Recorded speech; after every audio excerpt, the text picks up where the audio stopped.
Next अपना जो chemical test है वो है बाइल सॉल्ट के लिए। बाइल सॉल्ट्स क्या होते हैं? बाइल सॉल्ट अपने जो होते हैं ये बिलियरूबिन से बनते हैं, ठीक है। बिलियरूबिन से बनते हैं बाइल सॉल्ट, अपनी इंटेस्टाइन में रिलीज़ होते हैं और ये काम करते हैं फैट के इमल्सिफिकेशन का। ये फैट को इमल्सिफाई करते हैं और उनके एब्जॉर्प्शन में हेल्प करते हैं। ये यूरिन में कैसे आते हैं पहले पढ़ते हैं अपन। They are the salts of bile acids like cholic, deoxycholic, chenodeoxycholic and lithocholic acid. ये कुछ एसिड्स होते हैं जिनके सॉल्ट्स होते हैं bile salts. Bile salts are important for the emulsification of fats in intestine. जैसे कि मैंने बताया था कि इंटेस्टाइन में रिलीज होते हैं और फैट का इमल्सिफिकेशन करवाते हैं और उसका एब्जॉर्प्शन करवाते हैं इंटेस्टाइन में। Bile salts can be detected in urine in case of jaundice. Jaundice जो कि पीलिया है, ये बेसिकली अपने को उसमें देखने को मिल सकते हैं। उसमें भी जॉन्डिस में भी कौन सा टाइप? ऑब्स्ट्रक्टिव, जिसके अंदर अपनी बाइल डक्ट जो है वो क्या हो जाती है, रुक जाती है। उसमें कोई कार्सिनोमा हो गया, इन्फ्लामेशन हो गई, तो बाइल डक्ट जो है उसके अंदर कोई रुकावट हो गई जिसकी वजह से अपना बाइल जूस क्या है आगे नहीं जा पा रहा है, ठीक है। उस टाइप के जॉन्डिसेस में अपने को बाइल सॉल्ट यूरिन में देखने को मिल सकता है। मेथड क्या है? मेथड इसका सबसे ईजी है। इसमें अपन को क्या करना पड़ता है, 10 ml यूरिन लेना पड़ता है एक टेस्ट ट्यूब में, ठीक है। उसके ऊपर अपन को थोड़ा सा सल्फर पाउडर स्प्रिंकल करना होता है, छिड़कना होता है। Sprinkle sulphur powder over the surface. इसका रिजल्ट क्या होगा? सल्फर पाउडर अगर डूब जाता है यूरिन में तो बाइल सॉल्ट उसके अंदर प्रेजेंट है। अगर सल्फर पाउडर उसके ऊपर सरफेस पे तैर रहा है, फ्लोट कर रहा है, तो बाइल सॉल्ट नेगेटिव, मतलब टेस्ट उसके अंदर बाइल सॉल्ट्स एब्सेंट है, ठीक है। जैसे कि अगर बाइल सॉल्ट ऊपर सरफेस पर ही हो गया तो ये क्या रह गया? नेगेटिव। अगर वो नीचे सिंक हो गया, डूब गया, तो वो क्या है? पॉजिटिव। इसका प्रिंसिपल क्या था? ये जो बाइल सॉल्ट होते हैं, bile salt lower the surface tension of urine. वो यूरिन की जो सरफेस टेंशन होती है उसको कम कर देते हैं, जिसकी वजह से सल्फर पाउडर जो होता है वो bottom of the test tube उसके अंदर सिंक हो जाता है। तो नेक्स्ट अपना जो केमिकल एग्जामिनेशन है वो अपन करेंगे कीटोन्स के लिए, ठीक है। कीटोन बॉडीज 3 तरह की होती हैं। पहली होती है acetoacetic acid, beta hydroxy butyric acid और एसीटोन। ये 3 कीटोन बॉडीज अपने बॉडी में मिलती हैं।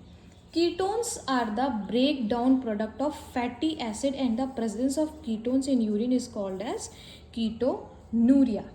जब अपने बॉडी फैट को यूज़ करने लगती है एनर्जी के लिए, तब अपनी बॉडी में क्या बनती हैं? कीटोन बॉडीज़ बनती हैं। Normally ketone bodies are not detectable in the urine of healthy person. Normal person के यूरिन में कभी भी कीटोन बॉडीज़ नहीं देखने को मिल सकती है। When there is shortage of carbohydrates in body, जब अपनी बॉडी में कार्बोहाइड्रेट्स की कमी होने लगेगी, our body use fat for the energy. अपनी बॉडी फैट्स का यूज़ करने लगेगी एनर्जी के लिए, due to which ketones are formed. देखो अपनी बॉडी में होता क्या है, सबसे पहले अपनी बॉडी कार्बोहाइड्रेट्स यूज़ करती है एनर्जी के लिए। नेक्स्ट अपनी बॉडी यूज़ करने लगती है अपने फैट्स।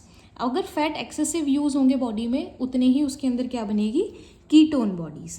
देखो ये they are seen in urine. जैसे कि स्टारवेशन, कोई भूखा है, कोई कार्बोहाइड्रेट्स नहीं ले रहा है, तो उसका जो बॉडी फैट है वो यूटिलाइज होगा एनर्जी के लिए, तो कीटोन बॉडीज़ किस में आएगी? यूरिन में। जैसे कि स्टारवेशन हो गया, मतलब भूखा रहना। परसिस्टेंट वॉमिटिंग इन चिल्ड्रन, लगातार वॉमिटिंग हो रही है चिल्ड्रन में। प्रेगनेंसी के केसेस में भी देखी जाती है, ठीक है। अगर अपने पास कार्ब्स तो हैं, अपनी बॉडी के पास कार्ब्स तो है, लेकिन अपनी बॉडी उस कार्बोहाइड्रेट को यूज़ नहीं कर पा रही है, तब भी कीटोन बॉडीज़ बन सकती है। कुछ ग्लाइकोजन स्टोरेज डिजीज़ है जैसे कि वॉन गिग्स डिजीज़, उसमें भी कीटोन बॉडीज़ देखी जाती है। इसके लिए जो केमिकल टेस्ट किया जाता है उसका नाम है रोथराज टेस्ट। रोथराज टेस्ट का प्रिंसिपल है एसिटोएसिटिक एसिड और एसीटोन। अच्छा, ये जो टेस्ट है ये बीटा हाइड्रोक्सी ब्यूटाइरिक एसिड वाली जो कीटोन बॉडी है उसको डिटेक्ट नहीं करता। ये सिर्फ एसिटोएसिटिक एसिड और एसीटोन को डिटेक्ट करता है। एसिटोएसिटिक एसिड और acetone react with sodium nitroprusside in alkaline solution to form a purple colour complex, ठीक है। जो अपनी ये दोनों कीटोन बॉडीज़ हैं, ये सोडियम नाइट्रोप्रोसाइड के साथ एल्कलाइन सॉल्यूशन के अंदर रिएक्ट करती है तो एक पर्पल कलर का कॉम्प्लेक्स बनता है। इसका मेथड क्या है? 5 ml अपन को यूरिन लेना है टेस्ट ट्यूब में और उसको सेचूरेट करना है किससे, अमोनियम सल्फेट से। 5 ml यूरिन लिया टेस्ट ट्यूब में और अपन को उसके अंदर मिक्स करना है अमोनियम सल्फेट। ये एक सॉलिड के फॉर्म में होता है, इसको अपन को जब तक मिक्स करना है तब तक वो उसमें मिक्स होना बंद ना हो जाए।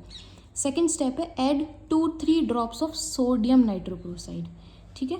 थर्ड है ऐड लिक्विड अमोनिया, ये लिखा ना एल्कलाइन सॉल्यूशन, तो उसके लिए अपन डालेंगे liquid ammonia slowly along the wall of the test tube. अपन लिक्विड अमोनिया डालने लगेंगे तो एकदम साइडवाइज उसकी वॉल पे डालेंगे और जहाँ पर वो दोनों लिक्विड्स मिलेंगे वहाँ पर एक फॉर्मेशन हो जाएगा पर्पल कलर्ड रिंग का, ठीक है। अगर वो पर्पल कलर रिंग बन रही है तो टेस्ट क्या आ रहा है अपना, पॉजिटिव।